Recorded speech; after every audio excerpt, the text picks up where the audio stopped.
What's up, everyone? Coach B back again with the next installation of this series on the sales process. This is what I'm breaking down.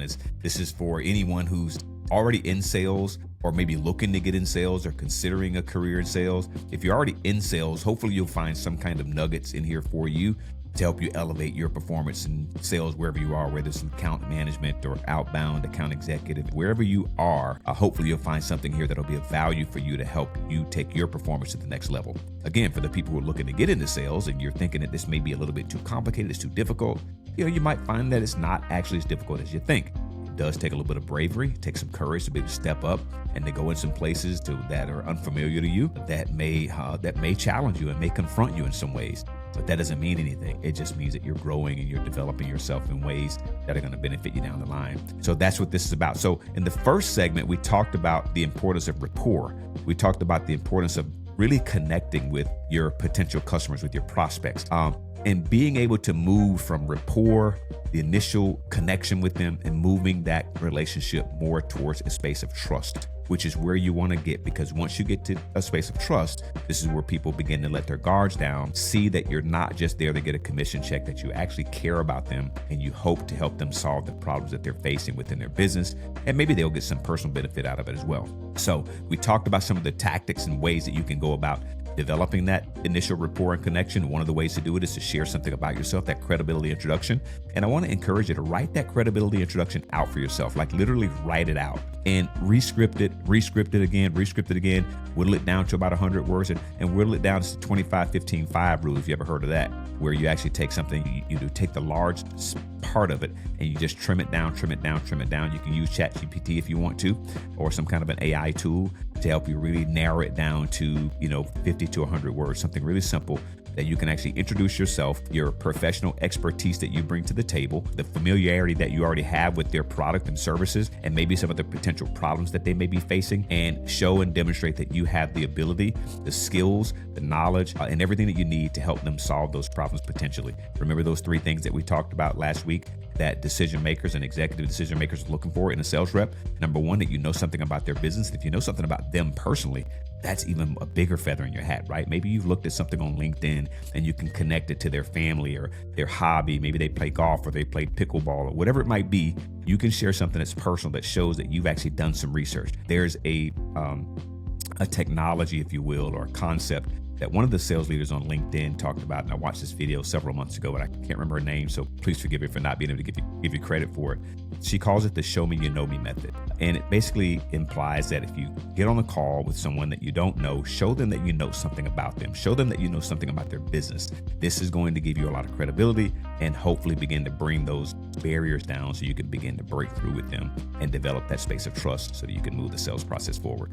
So moving from that place of having that connection, having that established, that structure, and again, you may not have the trust right away. That's okay. As long as you get connected, you get the rapport built with them, they know who you are, you know a little about who they are. Again, the more you share about yourself, if you share something personally, they're going to be more willing and likely because the reciprocal effect. They'll share more something about them. And if they don't, you can ask them, hey, what do you like to do in your spare time? What do you do when you're not working? You can actually create the bridge where they can share something like that with you.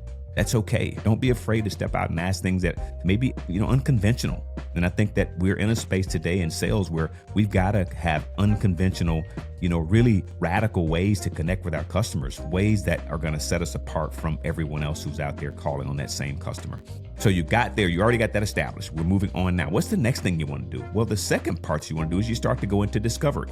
Now, again, in your credibility introduction, you might have shared with them some of the potential problems that you've seen in their business or maybe in their industry that companies like theirs or businesses like theirs have already faced. And you have some potential solutions that you could align with that to help solve those. But what you're looking to do with discovery is just in a law case, that attorney goes and asks every single question. And one of the first things that they do is they want to create a space where the person that they're doing discovery with is completely honest with them.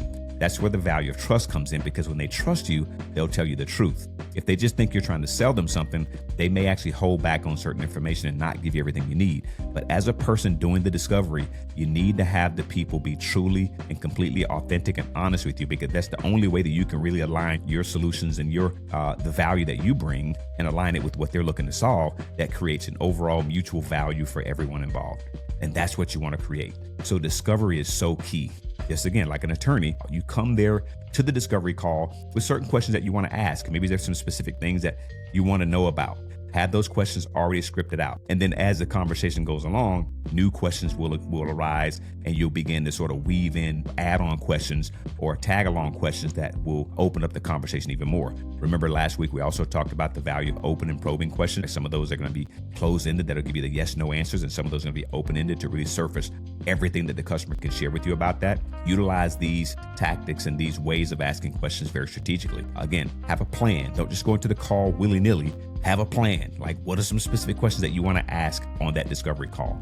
The value of discovery is that it gives you a broad perspective of what it is they're dealing with. What are some of the specific problems that they want to solve? And even bigger than that, if they were able to solve those problems, which are typically technology, peoples, and processes, what bigger objective would they be able to achieve? You never want to lose sight of what the overall goal and objective is of the business, because the person that you're talking to in that discovery call probably has their own set of problems that they're looking to solve. The person also may not have the ability or the insight to connect the problems that they're looking to solve in their little world with the bigger and overall objectives and problems that the business is looking to solve. So that's going to be part of your discoveries, to figure out not only what they're looking to solve in their world, but also how does that solution, how does eradicating those problems connect back to what the CEO, the CFO, CRO, what they're looking to solve that can actually help them to achieve what the leadership is looking for, what the board members are looking for, what the stockholders and other stakeholders are looking to solve. That's going to help them to be profitable and to sell more and offer their customers a much better product if that's the case. Discovery enables you a space to be able to uncover all of those things. Also, a very effective discovery allows you the ability to begin to surface objections very early on. If you ask the right types of questions, you can begin to flesh out objections so that when you get down the line in the sales process, the objections that could come up when you're looking to go in for a close, you've already eliminated those, mitigated them, those won't come up anymore. And if they do come up anymore, there's probably a deeper concern. By asking the right kinds of questions, you can really surface that and then deal with it at that time. Either way it goes, discovery is key. You want to have your discovery layered out with some open questions, some probing questions. And then you also, when you get answers to these open and probing questions, you want to confirm those answers to make sure that not only what they share with you is accurate, but it actually speaks to what they're looking to solve. And it actually aligns and connects with how that's going to end up being something of value to the business and even to their own business and their department or wherever they work. That's important as well. So your first open question, you want to start diving into problems first, would be the area that I would suggest you go into initially. Understanding what their problems are. You want to get those things out in the open. Get them talking about the pain before you go into giving them a solution that's going to bring them to a more desirable state around having that problem solved. So let's have them live in their pain first. So you might start out even asking just the first open question. So what are some of the problems that you're currently facing right now in your business? That's going to give you the chance to open that flower up and let them begin to talk about it. People like to talk about their problems when they're struggling with something. They like to talk about it. Think about when you bought a product on Amazon or somewhere else online, how quickly you are about going to write a negative review when you have a negative experience versus if you have a positive review, you won't take as much time to go in and write about something positive. It's unfortunate, but it's just kind of the way that we work as human beings. You want to get them talking about their problem. That first open question opens it up for you. Now, when they give you the answer, they may not give it all to you, or maybe they didn't think about it when they were answering. So you ask again, hey, what other problems are you facing right now? Be quiet. Don't say anything. Let them answer again. And you want to ask that a couple of times, until they say, no, that's it. I mean, those are things I can think about right now. Now, something may come up later. And sometimes these show up as objections, but objections are typically just a way for the customer to get more answers to information. It's really their unanswered questions that they're looking to have answered. And when you can answer those questions in a way that resolves it for them and actually makes them feel comfortable about the answer you gave them, the objections typically will go away. And we can talk about objections in a later session. But that's what that is. So start out with that open question. And then you want to have a few probing questions, a few yes or no questions to sort of help guide the conversation. And a lot of times those probing questions can be pre-written about problems that you may be suspecting that they have. And you could just ask those questions. So is this something that you tend to have a struggle with? Does your team have a difficult time doing X? Or do they have a hard time doing Y? Or are you finding problems with being able to do this? Whatever those things are, you're speculating, throwing those questions out there, and you looking for them to give you a yes or no, yeah, that is something that we deal with. Or it could be, no, that's not something that we deal with. However, we do deal with something like this. So sometimes when you ask that probing question, you might not get a yes to that particular probe, but it might open up the space for them to share something else with you that may sound similar to that they might not have thought about originally without you having asked that probing question. So that is one of the additional values of asking a probing question. So once you ask a couple of open questions, you want to always finalize that area of talking about problems with, is there anything else with regards to problems that you're dealing with that you haven't shared with me so far? Be quiet, let them think, and then wait for an answer. If there's no answer, or if the answer is, no, that's it. That's all I got, Coach B. Great. Let's move on to the next one. So then we want to talk about solutions. So this is a discovery process. It's problems, solutions, value, and this is all coming out of the value selling framework.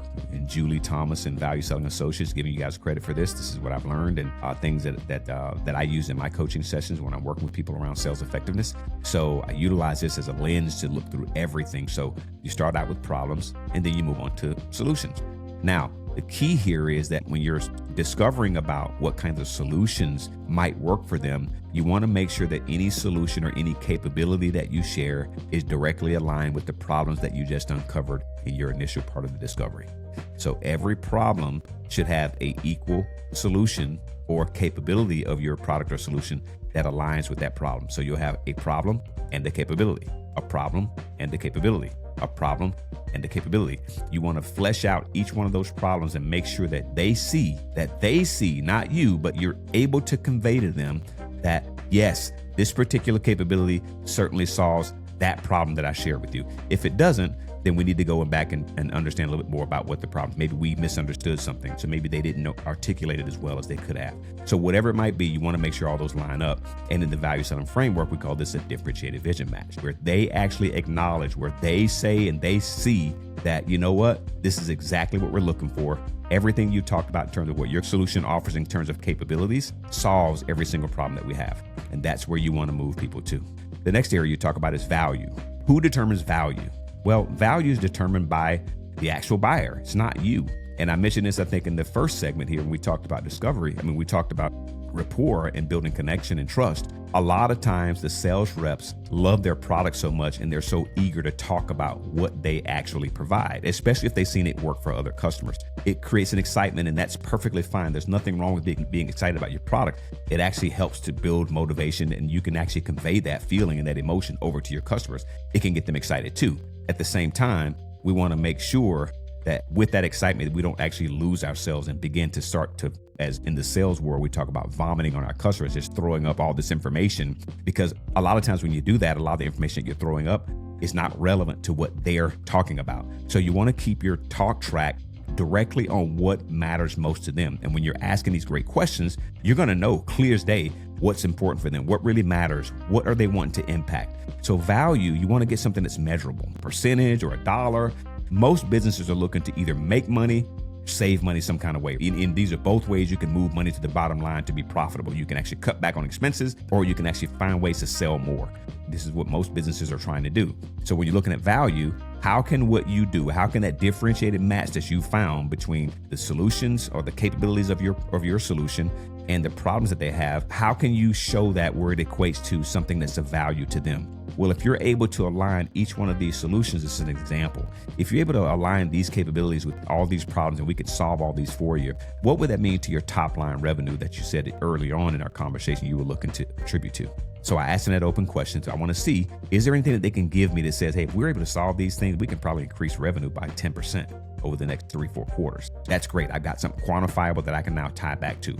So if I happen to not be talking to a specific decision maker, the person that actually can stroke a check, a person actually that can say yes to a decision, that's okay. I'll save that quantifiable piece to the time where I do talk to that particular decision maker. And sometimes it may happen where you have to relay that through the actual stakeholder that you're talking to in that conversation. These are things that we can coach you through and work on how you can navigate and move that information through the pipeline of communication so that the people who are in power do have some sort of visibility into what you shared and what you see that could actually solve the problems that they're dealing with and help attribute to top line revenue if that's the goal. So value, something that's quantifiable that you could point to. Quantification is what business executives and senior leaders actually, that's the language that they speak. People that you might be talking about, if it's a manager, they may or may not talk about, if it's a frontline worker, they may or may not look at things in a quantifiable way because they're just looking to solve the problems that they deal with on a daily basis. When you get into the executive and leadership and senior leadership areas or people that are making decisions like this, they want to know how it's going to impact their business from a financial perspective. So you got to be able to maneuver it in that way. So you got value. The next thing you want to look at is power. Am I talking to the right people? So you discover, hey, open question you might start that area with is, who makes decisions on purchases like this in your organization? That's an open question. Whatever answer they give you is fine. You want to also find out in that area of the conversation, who else is involved in making decisions like this? Because they may tell you one or two people, there may be 3 or 4. So you ask again. If you've worked with a company like this before, you may actually ask a question speculating who else might be involved. So if there's like a procurement process, you might ask a probing question that just goes directly to that.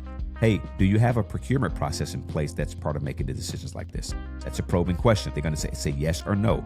If they say yes, would you walk me through that, please? What does that process look like? And that's an open question to give them a space to give you more information about what that procurement process looks like for them, because it may be different than ones you've experienced in the past. So you want to know who's involved, like who all has a hand in this. What's their procurement people like, the procurement team, or what are they like? And if you develop that trust with them, like we talked about in the very beginning, then you're going to be able to get more insight into what that looks like and who the people are that might be involved. So that is it. And then power, and then you want to have a plan is the last aspect of the value selling framework, is having a plan. Do you have a way to go about next steps? That's what planning is. It means next steps, basically. Who are we going to talk to next? Are we doing some kind of a demonstration of our product and services? Are we going to give them a trial to utilize it for 30 days, 45 days, whatever it might be? What are the next things that need to happen to move the sale forward? And every prospect, there are going to be some similarities with how they move their sales forward, but there may be some nuances that you don't know about. And that's why you want to ask the question, hey, when you get to this point in the sales process, what are typically the next steps that you do? Who do we need to get involved next? Open question. And we may ask a probing question. Hey, should we get your CRO on the call next? Or maybe should we get your VP of sales on the call next? Your VP of marketing, your CMO, whoever it might be. Start probing to figure out who they think are important people that we should get on the next call to help move that sales process forward. Okay? So that gives you sort of a overview of the discovery process. But again, the most important thing is making sure that everything you discover points back to something big, something that's an overarching goal and objective for that business that they need to solve, that's going to help them achieve their revenue goals, cost savings goals, efficiencies goals, whatever those may be. So that's the next segment there of the sales process here on discovery. And I appreciate you. Thanks for listening. We'll catch you next time. Peace.